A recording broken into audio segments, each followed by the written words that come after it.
सुरुवात करूया. खरं तर मला 2 प्रश्न विचारायचे. पहिला प्रश्न हा की सोनम वांगचुक तुमच्याबरोबर पहिल्या दिवसापासून होते, ते उपोषणाला बसले होते. आपण जेव्हा खूप अडचणीत असतो तेव्हा आपल्याला एक मार्गदर्शक लागतो, तर पहिले 28-29 दिवस ते तुमचं मार्गदर्शन करत होते. मात्र 20 जुलैपासून 25 जुलैपर्यंतचा काळ किती कठीण होता तुमच्या या सगळं हे जे युवा नेतृत्व होतं, तुम्हाला मार्गदर्शन कोण करत होतं किंवा तुम्ही तुमच्यात काय बोलत होता? थेट मंत्र्यांशी चर्चा करायची होती, बाहेर पोलीस बंदोबस्त होता, राजकीय पक्ष तुमच्या व्यासपीठावर येत होते वेगवेगळे, तर हा 5 दिवसाचा 6 दिवसाचा काळ कसा होता? नाही, 5 दिवसाचा जो काळ होता, 20 जुलैला जे झालं त्याच्यानंतर आमच्यासाठी खूप डिफिकल्ट होता, कारण की बऱ्याचशा मुलींना मारण्यात आलं आणि मुलं मुली म्हणजे 15-16 वर्षाच्या मुलींना माझ्यासमोर मेल पोलीस ऑफिसर्सनी मारलेलं.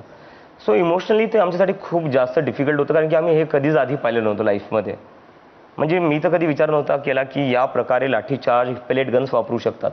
जेव्हा पॉलिटिकल पार्टीचे लोक प्रोटेस्ट करतात तेव्हा पोलीस काय वापरते? Water canon guns.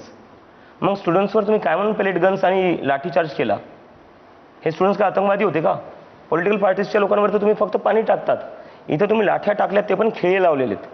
पेलेट गन्सचा वापर केला आणि डिसिजन मेकिंगमध्ये आमच्यासाठी मला नाही वाटत काही डिफिकल्टी झाली, कारण की सोनम सरांचं पण जे आधीपासून होतं, सोनम सरांचं हे होतं की आधी तुम्ही जे लोक आहेत, 5-6 लोक आहेत, तुम्ही डिस्कस करा, तुम्ही काही गोष्टी ठरवा, त्यानंतर मला सांगा तुम्ही काय डिसाईड केले, त्यावर मी माझे इनपुट्स देईल. He played the role of a mentor. आणि त्यांनी आम्हाला एका प्रकारे असं सांगितलं की you should be the decision makers.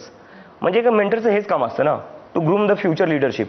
त्यामुळे ते असे नाही म्हणायचे की मी तुम्हाला जे सांगेल ते करा, ते आम्हाला सांगायचे की तुम्ही सांगा काय झालं पाहिजे आणि त्यावर मी माझे इनपुट्स देईल. त्यामुळे एक प्रकारे विजय मिळाल्यानंतर तुम्ही सोनम वांगचुकांना विसरले, हा पण तुमच्यावर आरोप व्हिडिओ झाला. कॉल केला सरांना, मी त्याचा फोटोही टाकलेला आहे. मी सोनम सरांना व्हिडिओ कॉल केला आणि मी सरांना म्हणलं, सर आपण दोघंही सध्या पेशंट आहेत, तुम्ही हॉस्पिटलमध्ये ॲडमिट आहे, फक्त फरक एवढा होता की सरांना किडनॅप करून ठेवण्यात आलं होतं. आम्ही नव्हतो विसरलो सरांना.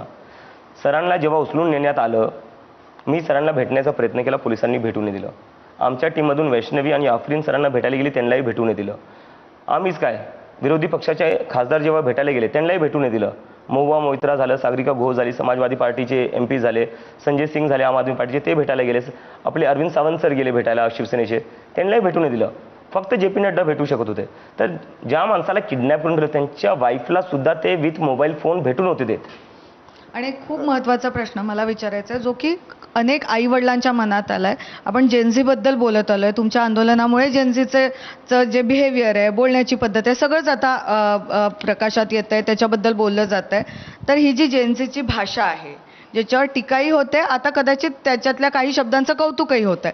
मात्र आता ती जेनझी तुमचं ऐकते, खास करून अभिजित दिपके या व्यक्तीचं ऐकते.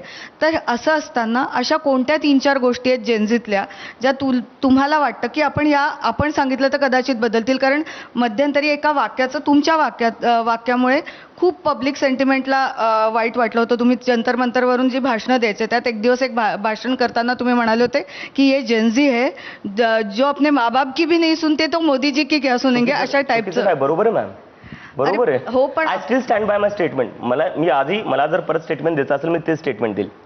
आणि मी पण माझ्या आईवडिलांचं नव्हतं ऐकलं. माझे आईवडील म्हणत होते इंडियात येऊ नको. मला वाटतं ना, आईवडील तुमचे आहे, तुमच्या चांगल्यासाठीच आहे, पण आईवडील जे गोष्ट बोलतात असू शकतात, आपले आईवडील पण कधी कधी चुकीचे असू शकतात.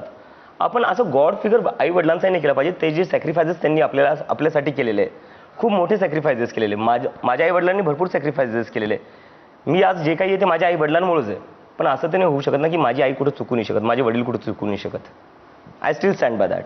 पण त्याच्यामध्ये तो जो एक मुद्दा होता की 20 जुलैला झालेल्या लाठीमाराच्या बद्दल, आता ती फार भयंकर लाठीमार आणि ते होतं. काल पोलिसांच्या कुटुंबियांनी प्रेस कॉन्फरन्स घेतली, ज्याच्यामध्ये कशा प्रकारे पोलिसांना टार्गेट केलं गेलं, पोलिसांवर दगडफेक झाली, पोलीस जखमी झाले.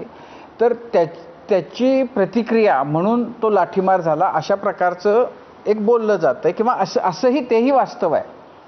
मुद्दा असा की या आंदोलनामध्ये काही असे एलिमेंट्स होते आले, असं आता तुला वाटतं का की जे तुमच्या कंट्रोलच्या पलीकडचे होते, ज्यांना या आंदोलनामधून काहीतरी वेगळं करायचं होतं? ही जी दगडफेक आणखीन हे जे सगळं झालं, तर त्याच्याबद्दल काय, तुम्ही त्याचं कसं समर्थन करता? मला आता नाही वाटत सर. मी जेव्हा आंदोलनाला बसलो मला तेव्हापासून माहिती होतं आणि हे मी रोज बोलत होतो. तिथे जे मराठी रिपोर्टर्स येत होते ही त्यांना गोष्ट माहिती असेल. मी रोज ही गोष्ट सांगत होतो की या आंदोलनात बाहेरून लोक पाठवण्यात येतील. जे लोक बाहेरून येऊन इथं गोंधळ घालतील आणि त्या लोकांचं नाव घेऊन कॉक्रोच जनता पार्टीचा जो प्रोटेस्ट आहे त्याला बदनाम करण्यात येईल. उमेश होते वाटतं मला तिथे ABC मधून, उमेश का सोमेश सोबत मी बऱ्याचदा हे बोलवले की हे सगळं प्लॅनिंग चालू आहे, बाहेरून लोक पाठवण्यात येतील आणि तेच झालं सर. आणि जिथं दगडफेकीचा प्रश्न निर्माण होतोय, जंतर मंतरवर आम्ही 1 महिना बसलो होतो, 1 महिना तिथे एकही दगड मला दिसला नाही. 19च्या रात्री दगडांनी भरलेला ट्रक तिथं पोलीस येऊन पार्क करती. जंतर मंतर सेंट्रल दिल्लीमध्ये येतं, लुटियन्सच्या दिल्लीमध्ये येतं. एवढ्या सेन्सिटिव्ह जागी दगडांनी भरलेला ट्रक आला कस काय? पण तो मला ट्रक आला याचा- कंप्लीट ना, करतो ना, मला फक्त विचारायचं